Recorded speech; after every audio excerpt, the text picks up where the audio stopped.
Hi there, Linda Artisani Bookkeeping, and I'm here just to do a short video on some of the hidden features in QuickBooks Online that I know some people struggle with. And this one in particular is the screens that you see the lists on, maybe your vendor list, your customer list, your chart of accounts, and maybe you've deleted someone and you want to take them, or maybe somebody you're not going to do business with, you want to take them off the list. So for example, let's go to Diego Rodriguez here.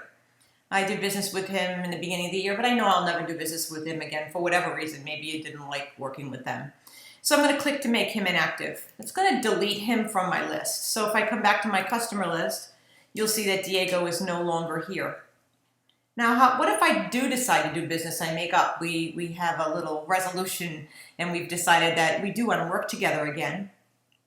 How do I get him back? So to show him on the screen, if you look over here, it's really kind of hard to see, but there's a gear wheel. And it's your settings wheel. So if you click here, I can click to show my inactive. And if I show my inactive here, there's also other things on this list. You can show the address on this list. You can show and it's a little bit squished there, you can show the email. So if I want to show my address list, I just come over here because it's kind of squished. We'll just click off of there. And I can just come up here and you have to kind of play around with dragging the thing. When you start to see the arrows going one way, I can drag this. And I can also drag this one back so I can see the full email address. So now you'll know who you've got an email for and who you don't. So it's the same thing in the vendor list. It's the exact same thing. So now if I see that here's this person and I want to reactivate him, I can just click make active again and he'll be made active for the list. So I can now start working with him again and it puts him back. So that's a nice little feature. I like showing my list with more compact, get more of them on the page, but if you want it a little bit less, you can just go to 50 and only show 50 on a page. And obviously when you come down to the pages as you go through, this is going to show 50 vendors and you only have 29 here, but if you had more, you could click next. If you're looking for someone and you know that you can't find them on the list, say somebody at the bottom, I can just hit Bob and see I don't know if there's even any Bobs, but we can go down here and I'll click Dylan because I can see Dylan's there and it'll bring it up. So that's a faster way to find that one customer for you so you can work through the transactions here. But that is just some of the ways I work around in QuickBooks Online that I think are a little bit easier and quicker. I like to work off the customer page. One of the things I like about this, and I just realized this the other day working in it, so it shows you can still learn as you go along. Say Jeff's Jalapees paid me. If I come here and receive the payment, I can click this. It's going to receive my payment for the $81 because I'm clicking on the actual transaction link. It already pre-checked everything off, the amount received, and I just have to click up here and put, if it was a check, check 1, 2, 3, 4 or whatever, and I can hit save and new, make sure it's in undeposited funds. Maybe I have more than one that I want to group together and take to the bank, or maybe I do it on my app on my phone, so I want it to go directly to my checking account. So that's just a couple of tips here that will help you work and navigate in the customer fields.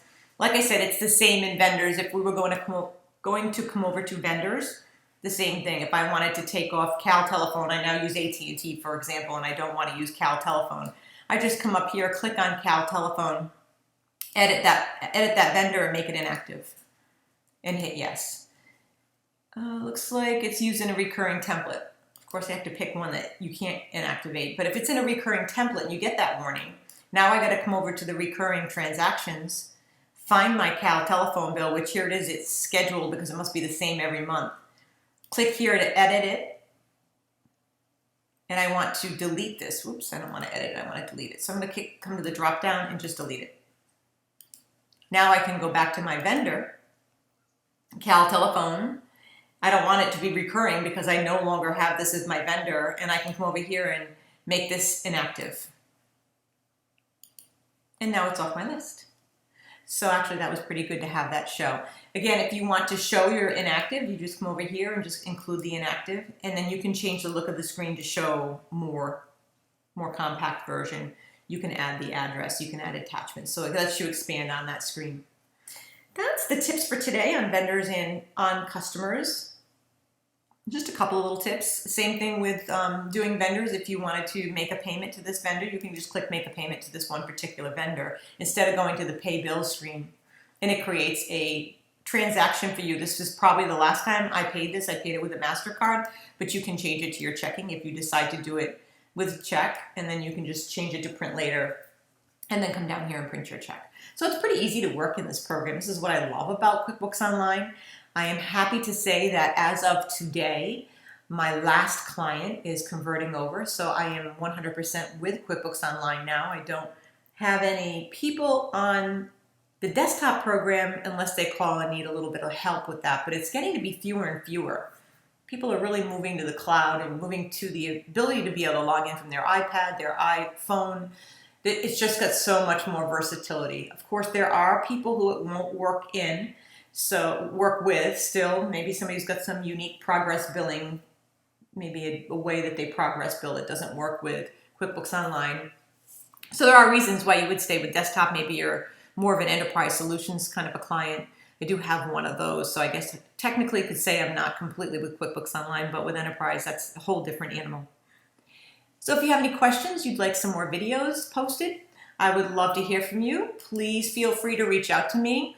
You can just search on Facebook for Artist Sunny Bookkeeping, and you'll find me, and please post if you want me to post any videos or any problems that you're having in QuickBooks. Thank you so much. Bye now.